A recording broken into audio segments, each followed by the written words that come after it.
Hello everyone, मैं doctor Tanuja कुमारी आप सभी का स्वागत अपने यूट्यूब चैनल में करती हूँ। आज मैं आप लोगों से द फ्रेंच रेवोल्यूशन के इफ़ेक्ट्स के विषय में चर्चा करूंगी।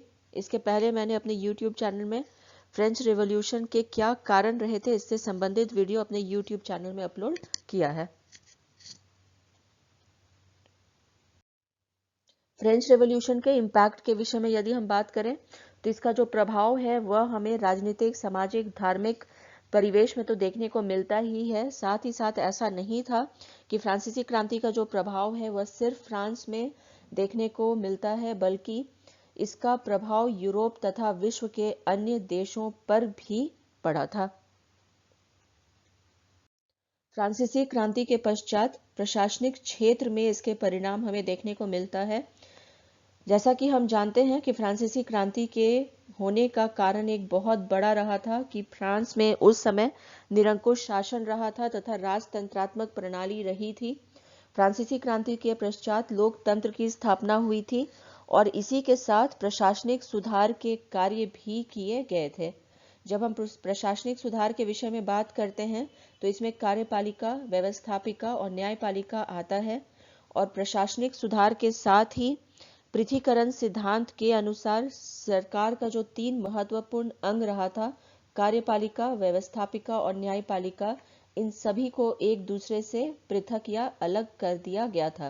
कहने का तात्पर्य यहाँ पे ये है कि कार्यपालिका, व्यवस्थापिका और न्यायपालिका, इन सभी के कार्यों को निर्धारित किया गया था और ये तीनों ही जो अंग हैं वो अलग कार्य करना प्रारंभ कर दिया था।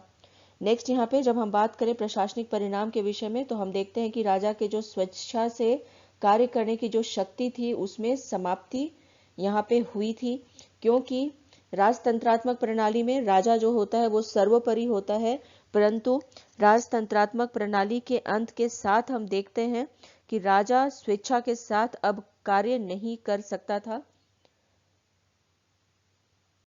राजा को किसी भी कार्य करने के लिए संसद का परामर्श लेना आवश्यक हो गया था। तो यहाँ पे जो कॉन्स्टिट्यूशनल बॉडी का निर्माण और साथ ही साथ संसद का परामर्श, ये एक बहुत बड़ा परिणाम रहा था फ्रांसीसी क्रांति का। आगे जब हम और चर्चा करते हैं इसके विषय में तो जो व्यवस्थापिका है इसका महत्व भी काफी बढ़ गया था। व्यवस्थापिका का जो कार्य होता है इसमें सभा कानून का निर्माण करना और किसी देश के साथ युद्ध अथवा संधि करना, ये सभी को स्वीकृति प्रदान करने का कार्य व्यवस्थापिका ही करता है। और इस क्षेत्र में हम कह सकते हैं कि व्यवस्थापिका के द्वारा महत्वपूर्ण कार्य किए जा रहे थे। ठीक इसी प्रकार से जब हम चर्चा करें न्यायिक प्रणाली के विषय में तो जो न्यायालय था उसका पुनर्गठन किया गया था, न्यायाधीशों का निर्वाचन किया जाता था और न्यायाधीश जूरी की सहायता से न्याय किया करते थे।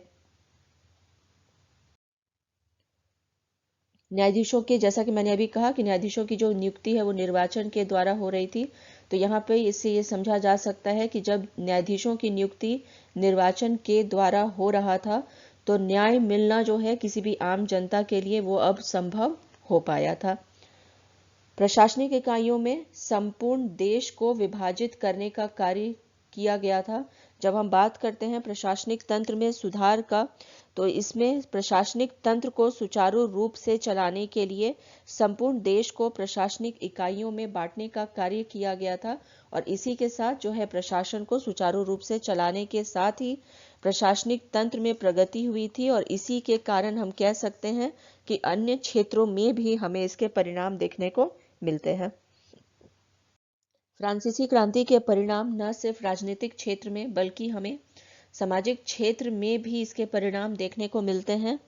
जब हम यहाँ पे चर्चा करते हैं उच्च वर्ग के विषय में तो उच्च वर्ग के विशेषाधिकारों में कमी आई थी और इस कारण कुलीन वर्ग की जमीनें तथा अधिशेष संपत्ति जब्त कर जनसाधारण में वितरित करने का कार्य किया गया था।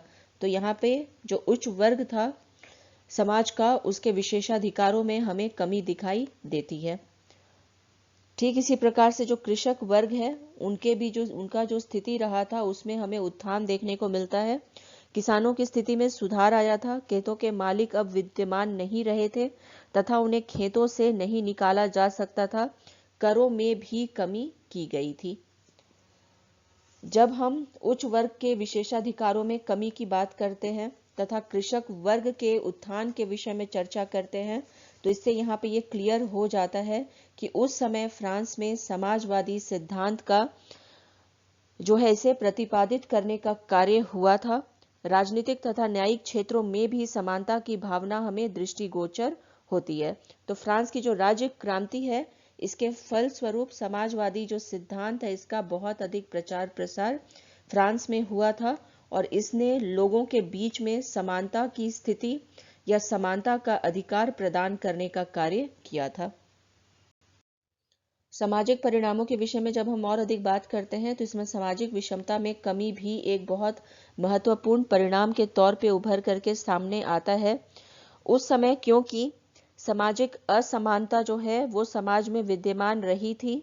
दो वर्ग थे विशेषता यहाँ पे कहा जा सकता है। एक वर्ग जिसके पास में जो उच्च वर्ग के लोग थे स्पेशली उनके पास में विशेषाधिकार था, और जो उसके पश्चात जो निम्न वर्ग था या जो मजदूर वर्ग था उनकी स्थिति बहुत ही खराब थी।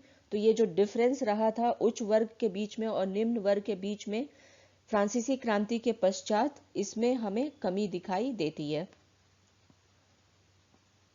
अधिकार की समानता के विषय में यदि हम बात करें तो फ्रांसीसी क्रांति के पश्चात जैसा कि उस समय समाज में समानता क्या होता है इसकी चर्चा बहुत अधिक हो रही थी, और इसी के आधार पर कहा भी जा सकता है कि फ्रांसीसी क्रांति लड़ा भी गया था और समानता के आधार पर सभी लोगों को एक समान अधिकार देने की बात की गई थी। फ्रांसीसी क्रांति की जब हम चर्चा करते हैं तो जो इसका स्लोगन ही रहा था फ्रेटर्निटी, इक्वालिटी और लिबर्टी का रहा था। और जब हम यहाँ पे बात करते हैं इक्वालिटी का तो इसी से ये जुड़ा हुआ है समानता का अधिकार, क्योंकि इसका उग्र तरीके से जो है मांग किया गया था फ्रांसीसी क्रांति के दौरान। तो यहाँ पे फ्रांसीसी क्रांति के पश्चात हम देखते हैं कि जो अधिकार था समानता का वह लोगों को दिया गया था। ठीक इसी प्रकार से जो कानून के निर्माण का अधिकार जन साधारण को भी देने की बात यहाँ पे दिखाई देती है। अन्य यहाँ पे यदि हम बात करें सामाजिक परिणामों की तो विचार अभिव्यक्ति का अधिकार भी जो है ये लोगों को मिला था। किसी भी प्रकार का अंकुश लोगों पर नहीं लगाया गया था।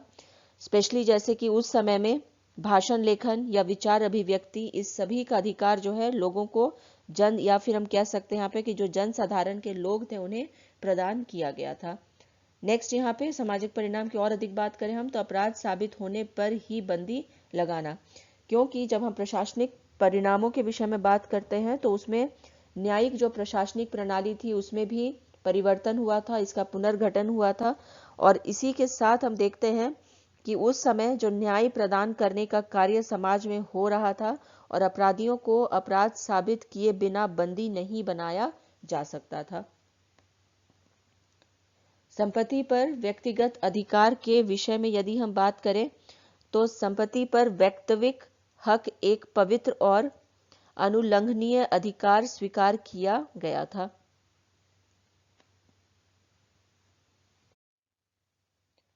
निग्रो समुदाय की गुलामी का अंत हुआ था।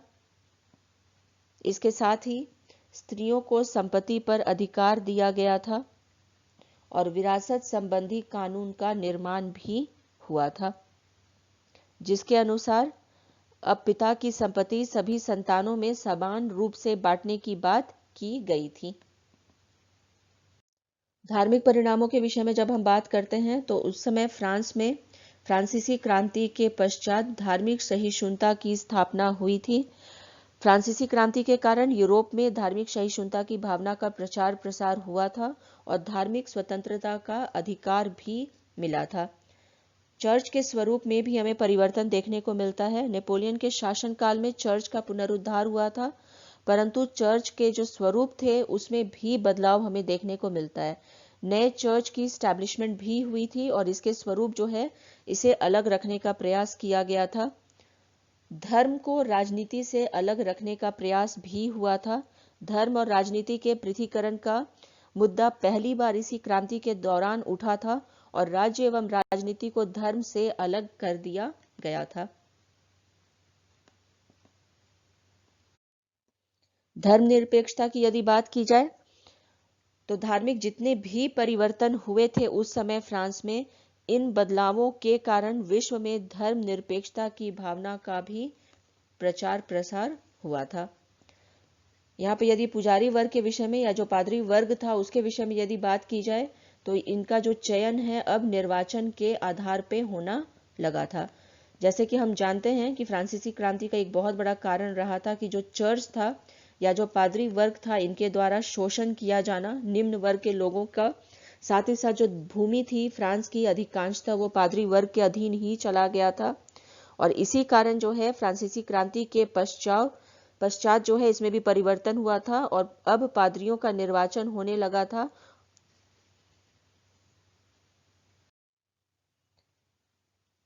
पादरियों को अब राजकोष से वेतन दिया जाने लगा था। इसके पहले जो उनके पास में भूमि होती थी और इसी के अधीन जो है वो अपना काम इसी से चलाते थे आर्थिक तौर पे, परंतु हम ये देखते हैं कि फ्रांसीसी क्रांति के पश्चात अब पादरियों का जो है वो निर्वाचन होने लगा था और राजकीय कर्मचारियों के तरह ही उन्हें राजकोष से वेतन दिया जाने लगा था। पादरियों द्वारा संविधान की वफादारी की शपथ ली गई थी। पादरियों को जनता के संविधान के प्रति वफादारी की शपथ लेनी पड़ती थी और इस प्रकार चर्च के संगठन और अधिकार में भी कई परिवर्तन हुए थे। यहाँ पे हम ये भी कह सकते हैं कि बहुत अधिक परिवर्तन हमें जो चर्च की जो संरचना रही थी उस समय उसमें दिखाई देती है। सांस्कृतिक परिणामों के विषय में यदि हम बात करें तो इसमें शिक्षा और अंधविश्वास आता है। शिक्षा के विषय में यदि यहाँ पे चर्चा की जाए तो शिक्षा को चर्च की अधीनता से मुक्त कर दिया गया था। राष्ट्रीय, सार्वभौमिक और धर्मनिरपेक्ष स्वरूप शिक्षा को प्रदान करने का कार्य किया गया था। नेपोलियन द्वारा शिक्षा पद्धति का जो प्रारंभ हुआ था उसमें क्रांतिकारी नेताओं का भी महत्वपूर्ण योगदान रहा था। यदि हम यहाँ पे अंधविश्वास के विषय में बात करें तो इस क्रांति ने यूरोप तथा फ्रांस की प्राचीन मान्यताओं, कुप्रथाओं तथा अंधविश्वास का पूर्ण रूपे नष्ट करने का कार्य किया था। 1789 से 1790 तक का जो 10 वर्षों का छोटा सा कार्यकाल था उसमें राज्य क्रांति के द्वारा फ्रांस ने जो उपलब्धियां हासिल की वैसी उपलब्धियां 20वीं शताब्दी के पूर्वार्ध तक विश्व के किसी अन्य राष्ट्र में हमें दिखाई नहीं देता है। फ्रांसीसी क्रांति ने समानता, स्वतंत्रता तथा भाईचारे के नारे के कारण पूरे विश्व को प्रभावित करने का कार्य किया था। राष्ट्रवाद तथा समानता की भावना पूरे विश्व में जागृत हुई थी। यहाँ पे यदि हम बात करें कि फ्रांसीसी क्रांति के विषय में और अधिक कि आखिर में क्यों इतना ये सफल हुआ था, तो इसमें हम कह सकते हैं कि जो दार्शनिकों की भूमिका रही थी वह भी बहुत महत्वपूर्ण रही थी। और जो हेजन है हिस्टोरियन, उनका ये कहना है कि द फ्रेंच रेवोल्यूशन में B compared with the Puritan Revolution of the 1642-49 and Glorious Revolution of 1688 in England। इसी के साथ अपने इस चर्चा को यहीं पे विराम देती हूँ। यदि आप लोगों को आज का ये वीडियो पसंद आया हो तो प्लीज़ लाइक करें और शेयर करें तथा मेरे YouTube चैनल को सब्सक्राइब करें। Thank you. Stay connected.